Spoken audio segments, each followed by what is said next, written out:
Vocabulary books hub के Oxford dictionary podcast में खुशामदीद। क्या आप रोजाना सिर्फ 10 मिनट में अपनी इंग्लिश बेहतर बनाना चाहते हैं? तो ये वीडियो आपके लिए है। आइए आज सीखते हैं करीबन 15 से 20 अल्फाज। हर लफ्ज के साथ इसका सही तलफ़्फ़ुज़, पार्ट ऑफ स्पीच, उर्दू मायने और उर्दू अंग्रेजी एग्जाम्पल भी दी जाएगी। वीडियो शुरू करने से पहले प्लीज वीडियो को लाइक करें और चैनल को सब्सक्राइब जरूर करें ताकि आप रोजाना नई वोकैबुलरी आसानी से सीख सकें। तो आज हमारे सामने अंग्रेजी अल्फाज की एक फहरिस्त है जो बी से शुरू होती है। आज हम देखेंगे कि ब्लॉक जैसा आम सा लफ्ज कैसे लकड़ी के टुकड़े से लेकर पूरे शहरी इलाके तक का सफर करता है। या ब्लडी जैसा लफ्ज बरतानवी अंग्रेजी में इतना मुतनाज़े क्यों है? तो मैं शुरू करें। हमारे पास पहला लफ्ज है ब्लास्ट ऑफ। ये एक इस्म के तौर पर हमारे सामने है। जी, इसका अंग्रेजी में मतलब है the moment one a spacecraft leaves the ground, यानी वो लम्हा जब कोई खलाई जहाज जमीन से बुलंद होता है। बिल्कुल, इसमें एक ड्रामाई और ताकतवर तवानाई का एहसास है, जैसे किसी अजीम सफर का आगाज हो रहा हो। और इसकी मिसाल भी उसी तवानाई को जाहिर करती है। जुमला है the blast of is at 10 o'clock, जिसका उर्दू तर्जुमा है खलाई जहाज 10 बजे रवाना होगा। ये सुनने में ही एक काउंटडाउन जैसा महसूस होता है। दिलचस्प बात यह है कि ये ब्लास्ट और ऑफ से मिलकर बना है। जी, और इसी से जुड़ा हमारा अगला लफ्ज है ब्लास्ट, जो कि एक फेल यानी वर्ब है। ये वो अमल है जो ब्लास्ट ऑफ को मुमकिन बनाता है। अच्छा, तो ये दोनों एक दूसरे से जुड़े हुए हैं। इसकी मिसाल बहुत वाज़ेह है। They blasted through the mountain to make a tunnel. उन्होंने सुरंग बनाने के लिए पहाड़ को धमाके से उड़ा दिया। यहाँ ब्लास्ट का मतलब सिर्फ धमाका नहीं, बल्कि किसी रुकावट को ताकत से हटाना भी है। बिल्कुल, एक कुव्वत और इरादे का अंसर शामिल है उसमें। जी, अब इसी आग और रोशनी के तसव्वुर को आगे बढ़ाते हुए हमारा अगला लफ्ज है ब्लेज। और ये लफ्ज इस्म और फेल दोनों तरह काम करता है ना? जी बिल्कुल। पहले इस्म के तौर पर देखते हैं। ठीक है, इस्म के तौर पर इसका अंग्रेजी मानी है a large strong fire. Urdu में कहेंगे बड़े पैमाने पर लगने वाली आग, अलाव, शोला। मतलब ये कोई छोटी मोटी चिंगारी नहीं है? हरगिज नहीं, ये एक बेकाबू और वसी आग है। मिसाल है the fireman put out the blaze, जिसका तर्जुमा है आग बुझाने वाले अमले ने आग बुझाई। अच्छा, और जब ये एक अमल बन जाता है यानी फेल के तौर पर इस्तेमाल होता है, तब इसका मतलब होता है रोशन होना, तेजी से जलना, जैसे कि फिक्रे में इस्तेमाल हुआ है अ ब्लेजिंग फायर। जी, यानी शोले उगलती आग।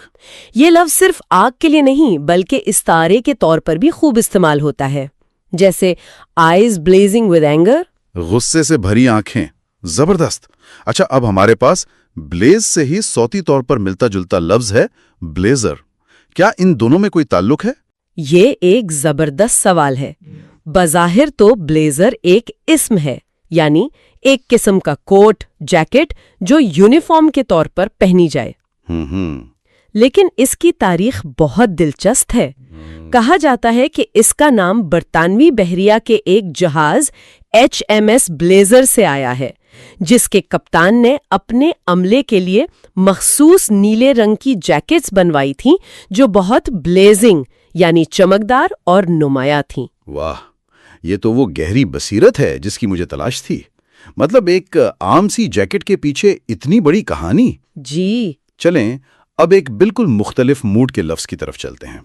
ब्लीक, ये एक सिफत यानी एडजेक्टिव है। जी, और ये एक बहुत ताकतवर लफ्ज है। इसके मायने हैं मौसम सर्द और नाखुशगवार, लेकिन इसकी असल ताकत इसके इस्तियाराती इस्तेमाल में है। अच्छा, वो कैसे? मतलब ये सिर्फ मौसम की ठंडक नहीं बल्कि उम्मीद की कमी और मायूसी का एहसास भी दिलाता है। ओहो, जरा में दिए गए मिसाल मौसम के बारे में है। It was a bleak winters day. तर्जुमा है ये सर्दियों का एक उदास और बेकेफ दिन था। ये लफ्ज सुनते ही एक सर्द, सुरमई और खालीपन का तसव्वुर जहन में आ जाता है। बिल्कुल, और इसी तरह ब्लीक प्रॉस्पेक्ट्स या अ ब्लीक आउटलुक भी कह सकते हैं। जी, मायूस कुन इम्कानात या तारीक मुस्तकबिल। ये लफ्ज सिर्फ मंजर नहीं बल्कि एहसास को भी बयान करता है। एहसासात से बात इंसानी जिस्म पर आ जाती है। हमारा अगला लफ्ज है ब्लीड। ये एक फेल है। इसका मतलब बहुत सीधा है, खून बहना। और मिसाल भी बहुत आम है, I have cut my hand and it's bleeding. Urdu तर्जुमा, मेरा हाथ कट गया है और उससे खून बह रहा है। ये एक ऐसा लफ्ज है जिसे हम सब ने महसूस किया है, लेकिन जुबान में इसके भी इख्तियाराती मायने हैं। जी, जैसे माई हार्ट इज ब्लीडिंग या they are bleeding the company dry. सही। अब आते हैं लफ्ज ब्लेंड की तरफ। ये भी एक दिलचस्प लफ्ज है क्योंकि ये इस्म और फेल दोनों तरह काम करता है, और इसमें हम आहंगी का एक खूबसूरत तस्वुर पाया जाता है। और फेल के तौर पर भी इसके दो मुख्तलिफ इस्तेमाल दिखाए गए हैं। पहला इस्तेमाल क्या है? पहला इस्तेमाल बहुत अमली है, किसी चीज को दूसरी चीज के साथ मिलाना, आमेजा बनाना, जैसे बावर्ची खाने में। Blend the sugar and the butter together. जी, यानी चीनी और मक्खन को एक साथ मिला दें।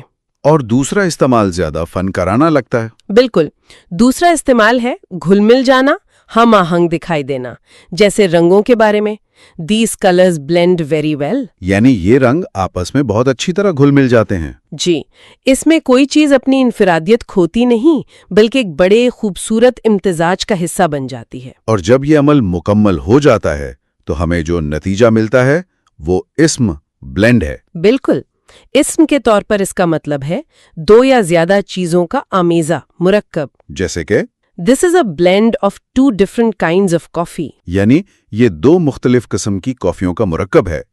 तो ब्लेंड एक अमल भी है और उस अमल का नतीजा भी। अब एक ऐसे लफ्ज की तरफ चलते हैं जिसमें रूहानियत और सकाफत का अंसुर है। लफ्ज है ब्लेस। ये एक फेल है। इसका बुनियादी मतलब है दुआ देना। मिसाल दी गई है, the priest blessed the young couple, जिसका उर्दू तर्जुमा है, पादरी ने नौजवान जोड़े को दुआ दी। लेकिन इसका एक बहुत ही खास इस्तेमाल है जो रोजमर्रा की जिंदगी में बहुत आम है, ब्लेस यू। जी, ये अल्फाज किसी को छींक आने पर कहे जाते हैं। उसके पीछे बहुत सी पुरानी रवायत है। अच्छा। जी, कुछ लोग समझते थे कि छींक के दौरान रूह जिस्म से निकल सकती है और ब्लेस यू कहने से उसे महफूज रखा जाता है। आजकल ये महज एक मुहज़्ज़ब और सकाफती रद्द अमल बन चुका है। ये जानना बहुत दिलचस्प है। अब हम इंसानी हवास से मुताल्लिक एक लफ्ज़ पर आते हैं, ब्लाइंड। इसके तो कई इस्तेमाल हैं। पहले सिफत के तौर पर देखते हैं। सिफत के तौर पर इसका सीधा मतलब है नाबीना, जो देख ना सके। इसकी दो मिसालें हैं। पहली, the blind man had a dog to help him, और दूसरी, my cat is going blind. मेरी बिल्ली अंधी हो रही है। लेकिन ब्लाइंड सिर्फ एक सिफ्त नहीं है। ज़राए के मुताबिक ये इस्म के तौर पर भी इस्तेमाल हुआ है। जी, ब्लाइंड जब इस्म के तौर पर इस्तेमाल होता है तो इसका मतलब है पर्दा, चेक। ओह, वो पर्दा जिसे आप खिड़की पर लगाते हैं? जी बिल्कुल, ताकि रोशनी को रोका जा सके। यहाँ भी देखने को रोकने का तसव्वुर मुश्तरक है। और फिर एक और इस्तेमाल है, द ब्लाइंड। ये एक जमा इस्म यानी प्लूरल नाउन है और इसका मतलब है नाबीना लोग। सही, जैसे द रिच या द पुअर। बिल्कुल।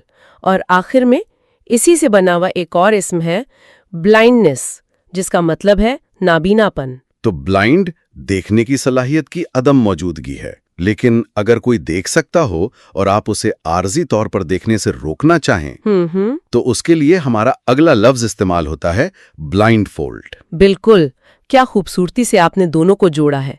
ब्लाइंड फोल्ड भी इस्म और फेल दोनों है। अच्छा। इस्म के तौर पर इसका मतलब है आंखों पर बांधने की पट्टी और फेल के तौर पर आंखों पर पट्टी बांधना। और देखने के अमल से ही जुड़ा एक बहुत छोटा और गैर इरादी फेल है, ब्लिंक। जी, ये एक फेल है और इसका मतलब है आंखें खोलना और बंद करना, पलकें झपकना। मुहावरे में in the blink of an eye भी इस्तेमाल होता है। जी, यानी पलक झपकते ही बहुत तेजी से। अब हम जिस्मानी तजुर्बात की तरफ वापस आते हैं। अगला लफ्ज है ब्लिस्टर। ये एक इस्म है। इसका मायने है छाला, आबला। ये वो छाला है जो जिल्द के जलने या रगड़ खाने से पड़ जाता है। इसकी मिसाल पढ़कर तो मुझे अपने नए जूतों का दर्द याद आ गया। मिसाल है, my new shoes gave me blisters. मेरे नए जूतों से छाले पड़ गए। ये एक ऐसा आलमी तजुर्बा है जिससे तकरीबन हर कोई गुजरा होगा। बिल्कुल। अब एक मौसमियाती लफ्ज की तरफ आते हैं, ब्लिजर्ड। ये भी एक इस्म है। जी, इसका मतलब है तेज हवाओं के साथ शदीद बरसानी तूफान। ये सिर्फ बर्फबारी नहीं बल्कि बर्फ और हवा का एक खतरनाक इम्तिजाज है। जी बिल्कुल। अब एक और छोटा सा लेकिन दिलचस्प इस्म है ब्लॉब। اس کا معنی ہے کسی گاڑھے مائع کا قطرہ یا دھبا. مثال کے طور پہ there are blobs of paint on the floor. یعنی فرش پر رنگ کے دھبے ہیں. اس لفظ میں ایک بے ترتیبی اور بے شکلی کا احساس ہے. مطلب کوئی صاف ستھرا دائرہ نہیں بلکہ ایک بے ڈھنگا سا دھبا. بالکل. یہ تو بہت واضح ہو گیا. اب ہم ایک ایسے لفظ پر آتے ہیں جس کے بہت سے چہرے ہیں اور وہ لفظ ہے بلاک. جی. اس کے اسم کے طور پر ہی کئی معنی ہیں. آئیے ان سب کو ایک ایک کر کے دیکھتے ہیں. کیا ان تمام معنی میں کوئی مشترک دھاگا ہے؟ یہ ایک بہترین سوال ہے. آئیے دیکھتے ہیں. پہلا معنی ہے لکڑی یا پتھر کا بڑا اور ٹھوس ٹکڑا، کندہ، بلاک. مثالیں ہیں a block of wood اور the bridge is made of concrete blocks. جی. یہاں بلاک ایک ٹھوس واحد اکائی ہے. ٹھیک ہے، ایک ٹھوس اکائی. اب دوسرا معنی دیکھتے ہیں. دوسرا معنی ہے ایک بڑی عمارت جس میں دفتر یا فلیٹ ہوں، جیسے این آفس بلاک یا a block of flats. یہاں بھی عمارت کو ایک واحد بڑی اکائی کے طور پر دیکھا جا رہا ہے. بالکل. اور تیسرا معنی شہروں کی منصوبہ بندی سے متعلق ہے. یعنی چاروں طرف سڑکوں سے گھرا ہوا علاقہ. جی. مثال We drove round the block looking for the hotel. یہاں بھی شہر کے ایک حصے کو ایک چوکور واحد اکائی کے طور پر دیکھا جا رہا ہے. تو وہ ٹھوس اکائی کا تصور یہاں بھی موجود ہے. جی. اور چوتھا معنی ہے رکاوٹ، جیسے the police have put road blocks around the town. Police نے شہر کے گرد رکاوٹیں کھڑی کر دی ہیں. تو آپ کا سوال کہ کیا کوئی مشترک دھاگا ہے؟ بالکل ہے. یہ ایک ٹھوس ناقابل تقسیم اکائی کا تصور ہے جو لکڑی کے ٹکڑے سے لے کر آخر میں راستے میں کھڑی ایک ٹھوس رکاوٹ تک پھیلا ہوا ہے. اور جب یہی لفظ فعل بن جاتا ہے تو اس کا مطلب بھی اسی تصور سے نکلتا ہے، یعنی راستہ روکنا. بالکل. مثال ہے A fallen tree blocked the road. ایک گرے ہوئے درخت نے سڑک روک دی. ایک ہی بنیادی خیال سے کتنے مختلف معنی نکل رہے ہیں. یہ واقعی شاندار ہے. یہی تو زبان کی خوبصورتی ہے. اگلا لفظ ہے بلونڈ یا بلونڈ. یہ ایک صفت ہے اور اس میں جنس کا فرق بھی نظر آتا ہے. یہ تھوڑا غیر معمولی ہے. جی. یہ انگریزی میں فرانسیسی زبان کے اثرات کی ایک مثال ہے. بلونڈ بغیر ای کے کا مطلب ہے مرد جس کے بال سنہرے ہوں. مثال He's got blonde hair. جبکہ بلونڈ آخر میں ای کے ساتھ عورت کے لیے استعمال ہوتا ہے. مثال She is tall and blonde. اور بلونڈ اسم کے طور پر بھی استعمال ہوتا ہے جس کا مطلب ہے سنہرے بالوں والی عورت. جی. لیکن جدید استعمال میں یہ فرق مٹتا جا رہا ہے. اب اکثر بلونڈ دونوں جنسوں کے لیے استعمال کر لیا جاتا ہے. اچھا. اب ایک بہت بنیادی لفظ ہے بلڈ. ایک اسم. اس کا مطلب ہے خون، لہو. اس کا مطلب تو ہم سب جانتے ہیں لیکن زبان میں اس کا وزن بہت زیادہ ہے. بالکل. یہ صرف ایک حیاتیاتی معنی نہیں ہے. یہ زندگی، موت، خاندان اور تشدد سب کی علامت ہے. اس ایک لفظ کے گرد بے شمار محاورے اور استعارے بنے ہوئے ہیں. اور اسی سے جڑا ہمارا آخری اور شاید سب سے پیچیدہ لفظ ہے بلڈی. اس کے دو بالکل مختلف استعمال ہیں. جی. اور ان میں زمین آسمان کا فرق ہے. پہلا استعمال بلڈی ایک صفت ہے. اس کا ایک مطلب ہے خون آلود، جیسے a bloody nose. جی. اور دوسرا مطلب ہے خونی، جس میں بہت خون بہا ہو، جیسے کہ a bloody war. یہ اس کا لغوی معنی ہے. یہ تو سیدھا مطلب ہوا. لیکن اس کا دوسرا استعمال بلڈی اسکوائر وہ بالکل مختلف اور ثقافتی طور پر بہت اہم ہے. بالکل. یہاں یہ ایک تاکیدی لفظ کے طور پر استعمال ہوتا ہے. اسے ایک ناشائستہ اور بد تہذیبی پر مبنی لفظ سمجھا جاتا ہے. لیکن یہ خاص طور پر برطانوی انگریزی میں بہت عام ہے نا؟ جی. بہت عام ہے. یہ غصے، حیرت یا کسی بات پر زور دینے کے لیے استعمال ہوتا ہے، جیسے a bloody fool یا it's bloody cold. تو یہ ایک گالی نہیں بلکہ ایک تاکیدی لفظ ہے جسے ناشائستہ سمجھا جاتا ہے. بالکل. اس کی شدت سیاق و سباق اور بولنے والے کے لہجے پر منحصر ہے. امریکی انگریزی میں اس کا اتنا استعمال نہیں ہے. تو آج ہم نے بلاسٹارف کی تکنیکی دنیا سے سفر شروع کیا، بلیزر کی تاریخی گہرائی کو چھوا اور بلڈی جیسے ثقافتی طور پر پیچیدہ لفظ پر بات ختم کی. उम्मीद है कि आज की एपिसोड से आपने कई नए अल्फाज और उनका दुरुस्त इस्तेमाल सीखा होगा। अगर आप अपनी इंग्लिश वोकैबुलरी को रोजाना बेहतर बनाना चाहते हैं तो वोकैबुलरी बुक्स हब को जरूर फॉलो करें, वीडियो को लाइक करें और चैनल को सब्सक्राइब करना ना भूलें ताकि आने वाली एपिसोड्स आप तक फौरन पहुंच सकें। आपके कीमती वक्त का बहुत शुक्रिया।